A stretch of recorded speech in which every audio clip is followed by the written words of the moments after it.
Bonjour à tous et bienvenue dans cette vidéo qui va être le premier épisode d'une nouvelle série. J'ai pas encore trouvé de nom.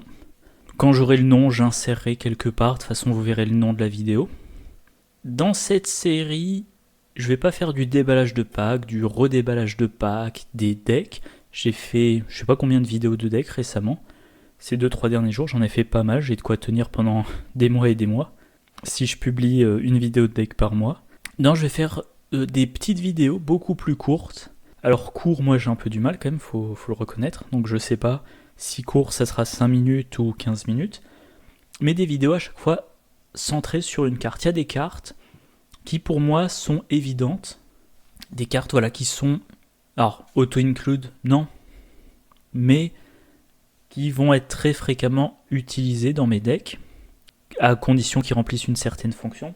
Alors, ces cartes-là, je les ai évoquées dans les déballages et redéballages, assez logiquement. Souvent, dans les déballages et redéballages, j'en ai parlé en longueur. Mais là, je vais parler de la carte séparément de son pack. Voilà, comme ça fera des petites vidéos. Je sais pas si je m'embêterai dans la vidéo du pack à mettre un lien vers la vidéo pour la carte spécifique. On verra comment je m'arrangerai. Donc, par exemple, plus d'une fois, j'ai dit, je pense, que cambriolage, pour moi, c'est très bien avec Rex Murphy, parce que il peut prendre les 3 ressources, et s'il réussit avec une différence de 2 ou plus, il a également un indice.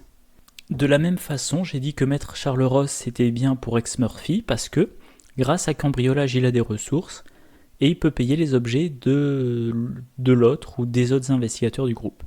Donc voilà, chaque vidéo, je parle d'une carte, j'essaie de pas trop m'étendre. Je pense pas que je donnerai d'exemple de deck parce que ça rallonge beaucoup les vidéos.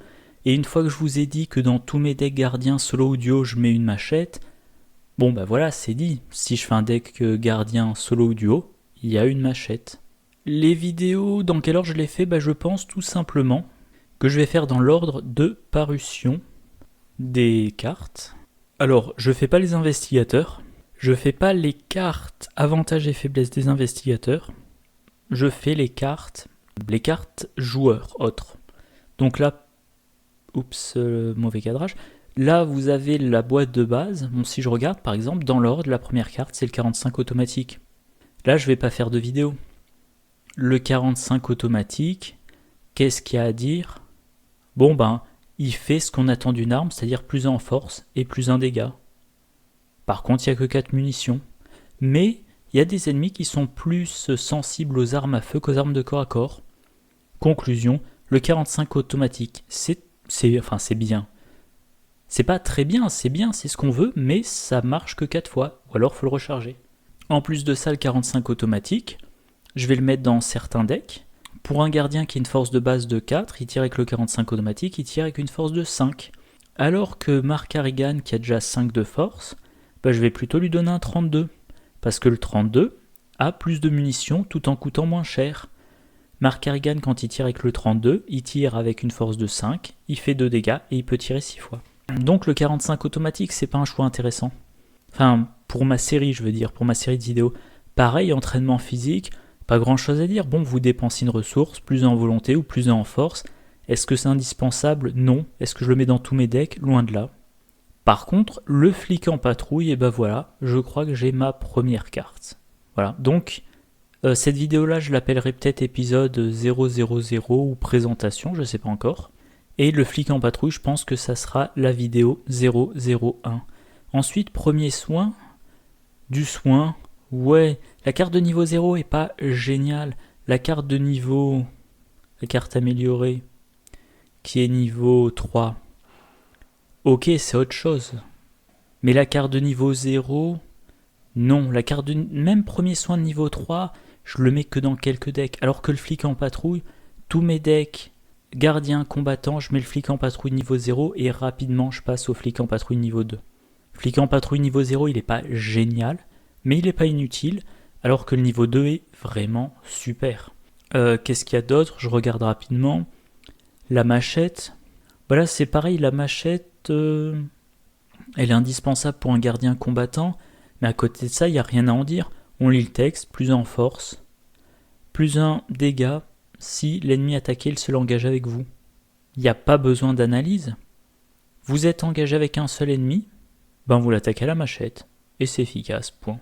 Peut-être l'explosion de dynamite. Coup vicieux, je le mets dans quasiment tous mes decks, mais là c'est pareil, il n'y a rien à en dire. Parce que, comment dire, le but c'est pas simplement de faire une vidéo pour dire cette carte est géniale, le but c'est de faire une vidéo et de dire cette carte est géniale parce qu'on va pouvoir l'utiliser comme ça, coup vicieux, bah c'est très simple. Vous attaquez un ennemi, vous voulez lui faire un dégât de plus, vous attribuez coup vicieux, vous avez +1 en force pour l'attaque, si vous réussissez l'attaque, vous lui faites +1 dégât, fin. Alors bon, c'est vrai, le flic en patrouille, c'est aussi assez évident. Sauf que quand je parle du flic en patrouille, vu qu'il faut l'incliner, je vais pouvoir parler, et qu'il faut le blesser, je vais être amené à parler de tout ce qui le redresse et tout ce qui le soigne. Et au passage, là je fais vraiment dans l'ordre, je fais d'abord la présentation de la série de vidéos et ensuite les vidéos en question. Peut-être qu'après 2 vidéos, je me rendrai compte que ça marche pas. Donc, j'essaie de voir si ça se trouve, même le flic en patrouille, je vais passer 5 minutes à dire que c'est super génial et je me rendrai compte que c'est un mauvais choix. Mais voilà. L'insigne de police, il y a beaucoup de gens qui en disent du bien. +1 de volonté, 2 actions supplémentaires, ce tour-ci si on le défausse, je l'ai jamais joué.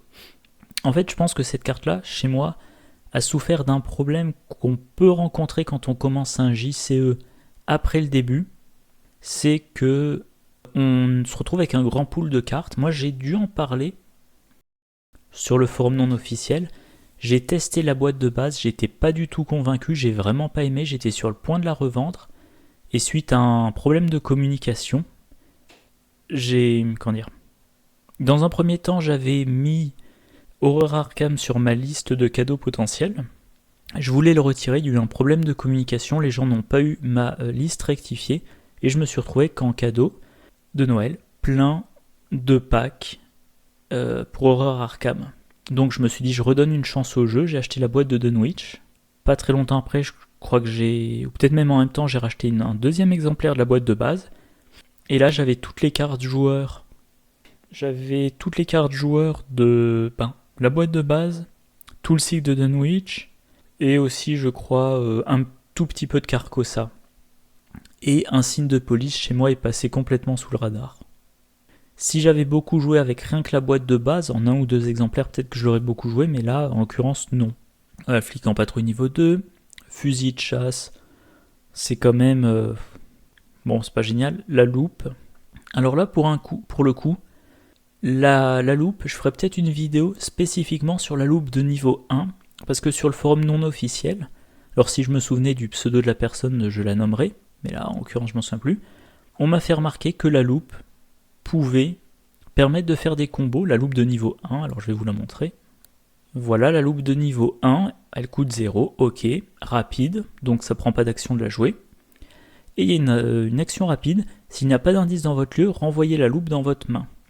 Donc la loupe, pour peu qu'on soit dans des lieux sans indice, on peut facilement la mettre en jeu, la remettre dans la main, la mettre en jeu, sans dépenser de ressources, sans dépenser d'action. Et du coup, ça va activer un certain nombre de combos basés sur la défausse de cartes. Notamment, je pense par exemple aux cartes, je pense à la carte bien entretenue, voilà ça. Vous avez un soutien qui occupe un emplacement de main, vous mettez bien entretenu dessus, vous voulez le récupérer en main parce qu'il a plus de charge, vous jouez la loupe, 0 ressources, 0 action, ça vous fait défausser votre autre soutien, et grâce à bien entretenu, il remonte dans votre main. Maintenant, vous remontez la loupe dans votre main et vous rejouez votre soutien. Mettons que c'est un Colt 32 si vous jouez Roland Banks. Et ben voilà, votre Colt était vide. Grâce à la loupe de niveau 1, vous avez pu reposer votre Colt avec ses 6 munitions. Voilà, donc loupe en combo avec Révéler les anciens. Je vous la fais rapidement, il y aura une vidéo détaillée. Révéler les anciens, vous faites une enquête, la difficulté c'est le coût d'un soutien. Si vous réussissez votre enquête, vous mettez en jeu le soutien. Mais, comme il n'y a pas marqué à la place, c'est une enquête. Et en plus, vous posez le soutien hors une enquête, ça vous dit trouver un indice dans votre lieu. Donc vous avez un indice plus la loupe en jeu. Voilà. Voilà, donc ça c'est en exemple. Dans la foulée, je vais enregistrer l'épisode 1. la vidéo numéro 1. Donc voilà, si le principe vous intéresse, n'hésitez pas à le dire. Si vous pensez que c'est inutile, n'hésitez pas à le dire non plus. Si vous avez des suggestions, mettez-les en dessous.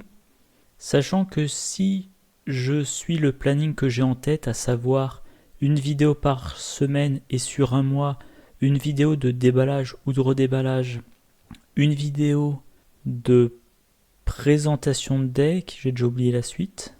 Ah, j'ai oublié ce que c'était le 3. Enfin bref, dans tous les cas, sur une vidéo de déballage ou de redéballage, une vidéo de deck, ce qui laisse maximum 2 vidéos par mois pour entrer dans les détails d'une carte.